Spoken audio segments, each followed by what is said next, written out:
دیکھیے اب سب کی تاریخ یہ ہسٹری پر ہی تب پتا چلے گا. ادھر دیکھیے میری طرف دیکھیے, اسلام میں سب سے پہلا فرقہ بنا شیعہ اور خارجی. زور سے بولو, اسلام میں سب سے پہلا فرقہ کون بنا؟ زور سے بولو.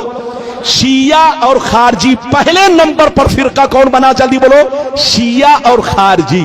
یہ مولا علی کی جنگ ہوئی تو اس میں یہ دونوں فرقے تیار ہو گئے, ایک شیعہ اور دوسرے بولو خارجی. تیسرے نمبر پر دوسری صدی میں معتزلہ فرقہ پیدا ہوا. کئی فرقے ہو گئے؟ جلدی بولو. 3. اب سن لیجئے, تیسری صدی میں کوئی فرقہ نہیں, چوتھی صدی میں کوئی فرقہ نہیں, 5ویں صدی میں کوئی فرقہ نہیں, 10ویں صدی تک کوئی فرقہ نہیں, 11ویں صدی تک کوئی فرقہ نہیں, 12ویں صدی تک کوئی فرقہ نہیں. 13ویں صدی کے شروع میں عرب میں ریاض میں جو سعودیہ کی راجدھانی ہے وہاں ایک فرقہ بنا. 2 گروپ کے لوگوں نے مل کر یہ فرقہ بنایا, ایک آل سعود اور ایک شیخ محمد بن عبد الوہاب نجدی.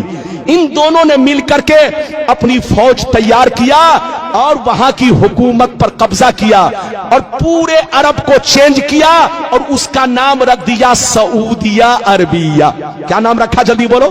سعودیہ عربیہ, جس کا نام پہلے حجاز تھا, جس کا نام پہلے یمن تھا, جس کا نام ملک شام تھا, وہ سارے حصے کا نام بدل کر کیا کر دیا؟ جلدی بولو. سعودیہ عربیہ. 2 گروپ کے لوگ آپس میں مل کر کے ادھر دیکھیے وہاں حکومت کیا اور حکومت کرنے کے بعد اپنی جماعت اہل سنت سے الگ کر لیا. جلدی بولو. اپنی جماعت اہل سنت سے الگ کر لیا. ادھر دیکھیے اور نام رکھا وہابی. کیا نام رکھا؟ زور سے بولو. وہابی. ادھر دیکھیے میری طرف دیکھیے, اب اس نے اپنا مشن چلانا شروع کر دیا, اپنا طریقہ چلانا شروع کر دیا. جس کی لاٹھی اس کی بھینس, جس کی حکومت آئے گی اسی کا معاملہ تو چلے گا. ارے بولو, کانگریس کے زمانے میں 500 کا نوٹ چلتا تھا, 1000 کا نوٹ چلتا تھا. مودی کی حکومت آئی, جبکہ اصلی نوٹ ہے, اوریجنل نوٹ ہے, لیکن مودی نے کینسل کر دیا تو وہ نوٹ کینسل ہو گیا, کیونکہ جس کی لاٹھی, زور سے بولو, اس کی بھینس. ارے زور سے بولو, جس کی لاٹھی اس کی بھینس. آج سے 150 برس پہلے اسی مکہ مدینہ میں نبی پر سلام پڑھا جاتا تھا, نبی پر درود پڑھا جاتا تھا, نبی کے میلاد کی محفلیں ہوتی تھی, نعت خوانی ہوتی تھی. 150 برس پہلے سب کچھ ہوتا تھا, لیکن جب سے ان کی حکومت آ گئی اس نے اپنا سکہ الگ جمایا اور اپنا قانون الگ لگایا کہ جو سلام پڑھے گا اس کو قید میں ڈال دیا جائے گا, جو درود پڑھے گا اس کو قید میں ڈال دیا جائے گا, جو نبی کی تعریف کرے گا وہ شرک ہے, شرک, ایسا کرنے والے کو جیل پہنچا دیا جائے گا. تو جس کی لاٹھی اس کی بھینس. آج سے 150 برس پہلے وہابی کی حکومت آئی. اب آگے سنیے, ادھر دیکھیے وہابی سے کٹ کر کتنے فرقے بنے. ادھر دیکھیے ہندوستان میں دیوبندی بنا, ادھر دیکھیے غیر مقلد بنا, سلفی بنا, اہل حدیث بنا, جماعت اسلامی بنی. یہ سارے فرقے وہابی سے کٹ کر بنے ہیں اور وہابی سنی سے کٹ کر بنا. زور سے بولو, وہابی سنی سے کٹ کر بنا اور وہابی سے کٹ کر یہ سارے فرقے بنے.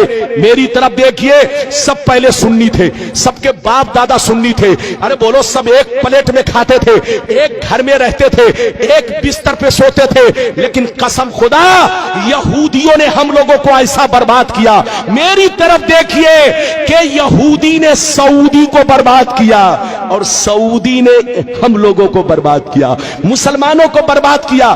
ادھر دیکھیے یہودی بندوق چلاتا ہے, ہم کو برباد کرتا ہے, لیکن سامنے اپنا چہرہ نہیں رکھتا. ادھر دیکھیے سامنے سعودی کا چہرہ, بالکل ایسے سمجھیے گادھا سعودی کا اور بندوق, ارے زور سے بولو, بندوق, زور سے بولو, کاندھا کس کا؟ سعودی کا, اور بندوق کس کا؟ زور سے بولو, یہودی کا. جو یہودی کہتا ہے وہ سعودی کہتا ہے, اور جو سعودی کہتا ہے وہ بے ایمان مولوی لوگ آپ کو کہتے ہیں اور آپ لوگ آپس میں لڑتے ہیں. یہودی کی پلاننگ کیا ہے جانتے ہیں؟ آپ کو معلوم نہیں ہے پوری دنیا میں دوسرے نمبر پر مسلمان ہے, پوری دنیا میں دوسرے نمبر پر مسلمان ہے. اگر یہودی سے کوئی ٹکرا سکتا ہے تو وہ مسلمان ٹکرا سکتا ہے.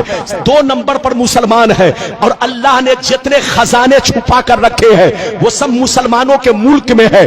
ڈیزل مسلمانوں کے پاس ہے, پیٹرول مسلمانوں کے پاس ہے, ہیرے جواہر مسلمانوں کے پاس ہے, سونے کا پہاڑ مسلمانوں کے پاس ہے, قدرت کا جتنا خزانہ ہے سب مسلمانوں کے پاس ہے.